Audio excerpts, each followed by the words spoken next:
Нийслэл хот албан татвартай болоод сар гаруй хугацаа өнгөрлөө татвар судагчаар нийт 5374 эргэн аж ахуйн нэгж бүртгэгдэж энэ сараас эхлэн 2 төрлийн бараа 4 төрлийн үйлчлэгнээс авсан татврын бүрдүүлэлтээ хийж эхэлсэн байна.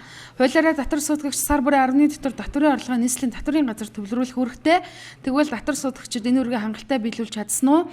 Хотын татврын эхний бүрдүүлэлт хэдэд хүрвэ гэдгийг онцлон сурвалжлаа.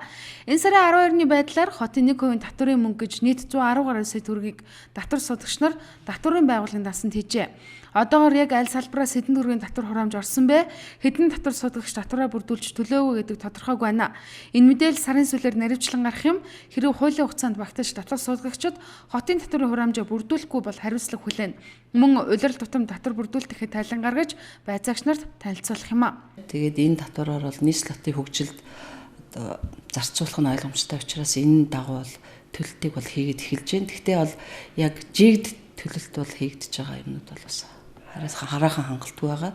Тэгээд дүүргүүдэд байгаа ажлын хэсгүүд мөн хороо хариуцсан байцаагч нар бол одоо яг энэ чиглэлээр ажиллагаа хийгдэж байна. Нийслэл хотын албан татврын хууль хэрэгжилж эхлэх үед нийслэлийн татврын газраас нэг жилд 13-аас 14 тэрбум төгрөгийг хотын татвараас дөсөлт бүрдүүлэх боломжтой гэсэн тооцоолыг гаргасан байсан.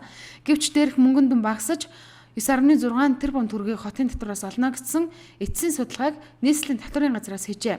Тодорхойлбол архи тамхины худалдаа борлуулалтаас 8 орчим тэрбум, зочид буудал, ресторан, бар эрхлэх үйлчилгээнээс 2 тэрбум төгрөгийн орлого олно гэж тооцжээ.